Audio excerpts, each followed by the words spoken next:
Vamos então agora dar início à apresentação da Schluter. Bom dia a todos. Isto promete ser rápido para irmos todos a almoçar. O meu nome é Paulo Ferreira e vou falar aqui um pouco dos sistemas de climatização da Schluter.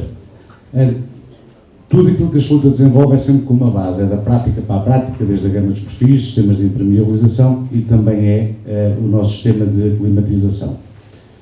Como é que surge e quando o sistema Becotec Therm? Nos finais dos anos 70, com a primeira crise petrolífera, houve a necessidade de criarmos, em termos de habitação, isolamento térmico, isolamento acústico, e que com isso também algumas consequências. Aqui é o esquema do isolamento de pavimentos, paredes, envolvente, etc. E com isto também as consequências das betonilhas que deixaram de estar aderidas, como é este caso específico aqui, para termos betonilhas flutuantes. Betonilhas estas que necessitam, normativamente, de um peso de 45 kg e 131 kg por metro quadrado. E com algumas consequências, nomeadamente com a retração, com a perda de volume de água e também com a dilatação térmica linear. Ou seja, quando aumenta a temperatura da betonilha, ela acaba por dilatar e sempre muito mais do que dilata a cerâmica. Isto provocou a que a cerâmica tivesse e apresentasse alguns danos. Se olharmos para aqui, não há danos alguns porque esta betonilha está aderida. Mas muitas vezes, quando temos isolamento térmico, acontece que a betonilha parte ou levanta. Quando associamos ao sistema de climatização, nunca temos a mesma temperatura onde está a circular a água quente ou fria e a temperatura da cerâmica, provocando muitas vezes que exista uma flecha, arqueamento e que a cerâmica parte ou levanta. Quais é que são, digamos, outras desvantagens construtivas deste tipo de betonilhas? É o peso, 131 kg, a retração, a necessidade, esteticamente, e presumo que existam aqui alguns arquitetos, de criar juntas de fracionamento como aos supermercados, e elevados tempos de espera, ou seja, por cada centímetro, para podermos aplicar a cerâmica, deveríamos esperar uma semana. Nem sempre é isto que acontece, mas deveria ser para ter a estabilidade dimensional. Aquilo que nós desenvolvemos inicialmente, antes de irmos ao aquecimento, foi um sistema modular de construção de betonilhas, ou seja, usámos uma placa, inicialmente em esferovite, em poliestireno expandido.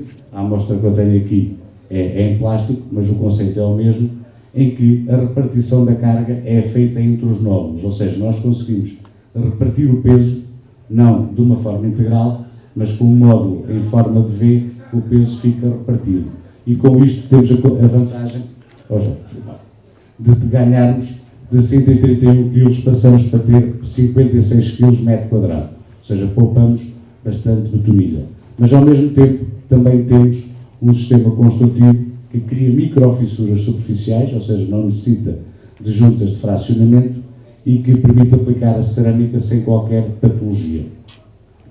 Quando associamos isto à área do aquecimento, deixámos de ter uma espessura tão grande a aquecer e a arrefecer para ter apenas 8 mm, que é a distância entre o tubo e o acabamento cerâmico. Como tal, também nos permite baixar a temperatura de impulsão dos 45 graus para aproximadamente 30 graus ou até menos. Ou seja, temos a função de calor, a água a circular a 30 graus, facilmente atingiremos uma temperatura ambiente de 20 graus, mas também uma grande vantagem desse sistema é a função de refrigeração. Porquê? Está aqui uma simulação, 38 no exterior, 30 no interior, a água a circular a apenas 19 graus centígrados, não precisamos baixar mais do que os 19 e conseguimos rapidamente atingir 24 graus de temperatura ambiente da casa e sem haver o risco de condensação.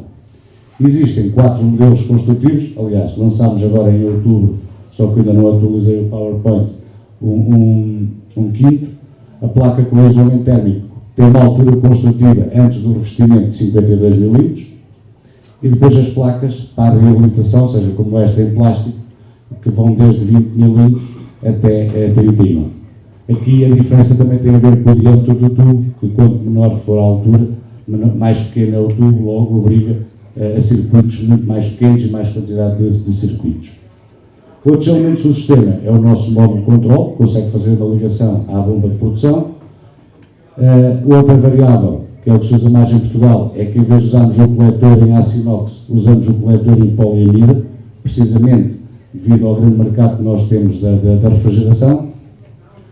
Outra vantagem é a nossa nova cabeça, que ela vai fazer a compensação hidráulica, ou seja, aquilo que ela vai fazer é que garantir que onde nós temos o armário de distribuição tem a mesma temperatura aqui do que tem na divisão que fica mais distante, ou seja, existe um equilíbrio porque ela tem uma inteligência artificial que consegue modular a abertura, não é apenas on-off, ela consegue libertar mais ou menos água mediante a necessidade de garantir uma estabilidade em todo o espaço. Outras vantagens têm a ver que é um sistema, como é muito baixo, é de rápida reação, faz uma distribuição homogénea da temperatura, seja do calor, seja do frio, e o que implica que menos 10 graus centígrados também implica mais baixos custos de aquecimento e de refrigeração. E depois pode ser, e está perfeitamente adequado, para fontes de calor regenerativas, nomeadamente bombas de calor, aerotermia, geotermia, etc. E faz também o arrefecimento. Com esta diminuição conseguimos poupar aproximadamente 30% comparativamente aos sistemas de arrendamento convencionais. O serviço que também nós prestamos, sobretudo seja para projetos, seja para obra, fazemos o dimensionamento com rigor e tem aqui os contactos, ao meu dúvida, estejam à vontade.